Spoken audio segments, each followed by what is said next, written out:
Back in Africa, in spite of having been given independence, the invisible hand remains alive and well. No matter how hard African countries try, yes, we have our own responsibilities to shoulder. But the bottom line is, after slavery, after colonization, after the Berlin Conference, then came the world geopolitics that set out to have systems in place that will see to it that forever people of African descent will never attain true economic liberation. I'm talking about the world financial systems, World Bank, IMF, the Bretton Woods institutions. I'm talking about the World Trade Organization, which has blatantly ignored abuses of Africa because it was created and understood that Africa will forever be providing raw materials to the Western countries to the detriment of the Africans.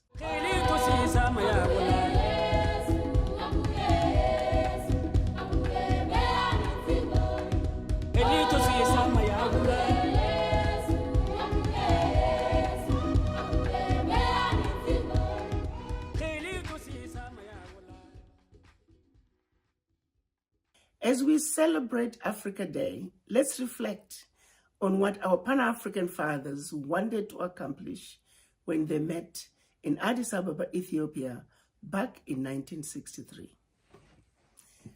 They met to discuss the possibility of an Africa that was united, an Africa that spoke with one voice, an Africa that could only defeat colonization, an Africa that could only succeed at accomplishing and winning true economic liberation through unity. Through unity, meaningful unity of purpose. Sadly, when they went to Addis Ababa, Ethiopia in 1963, they were divided. We had the Casablanca group, who were Ghana, Guinea, Mali, Egypt, Algeria, Tunisia, Morocco, who said Africa for the Africans and African unity now. Sadly, they were not the majority. The others, who were the Monrovia group, they said, let's hold off on this unity thing. Let's go slow. My fellow brothers and sisters, Africa lost when the Casablanca group lost in 1963. They came out with a compromise agreement, which was the Organization of African Unity, which has since been renamed African Union. Since 1963, we have been going slow, which were the wishes of the Monrovia group. The only issue we've been able to accomplish since 1963 was the creation of the African Continental Free Trade Area, which is now seeing Africa going to the world stage as one customs union. The other wishes, which were the establishment of an African military, the establishment of a single currency, a single monetary policy, a single stock exchange, we have not been able to accomplish any of those building blocks for economic development. Let me remind you that at independence, African countries were given limited and, what I say in some cases, fake independence. But what was denied Africans was true economic liberation, because they understood in order for the Western world to continue to exploit Africa, economic liberation was to be denied Africans by any means necessary. Let me take you back in history, when the Africans were minding their own business and the invaders from the West descended upon them. They descended upon them and put in systems to see to it that Africa and her children were forever defeated and dominated. Starting with slavery, then colonization, then the Berlin Conference, where they met for 4 months to come up with a policy on how to see to it that Africa and her children are forever defeated and dominated.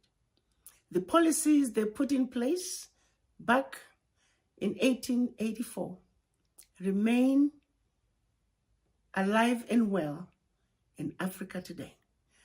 Those policies continue to wreak havoc in Africa today. For those of you who say, oh, Berlin Conference is a thing of the past, think again. As long as we have a country called Eswatini, as long as we have a country called Togo, as long as we have a country called Malawi, even the big ones, Nigeria, Egypt, Kenya, on their own, they simply cannot survive.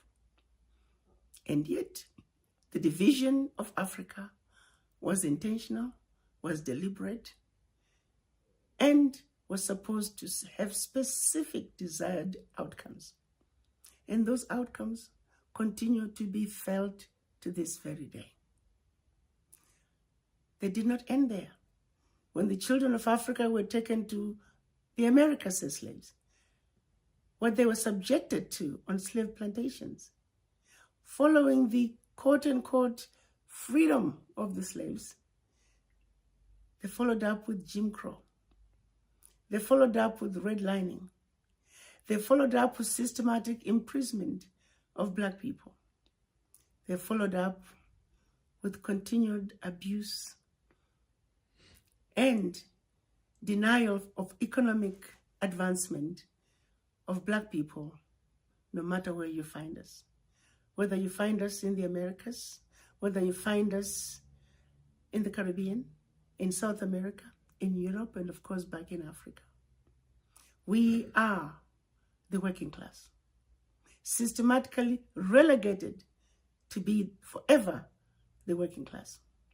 Back in Africa, in spite of having been given independence, the invisible hand remains alive and well.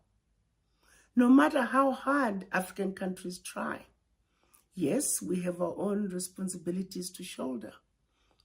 But the bottom line is, after slavery, after colonization, after the Berlin Conference, then came the world geopolitics that set out to have systems in place that will see to it that forever people of African descent will never attain true economic liberation.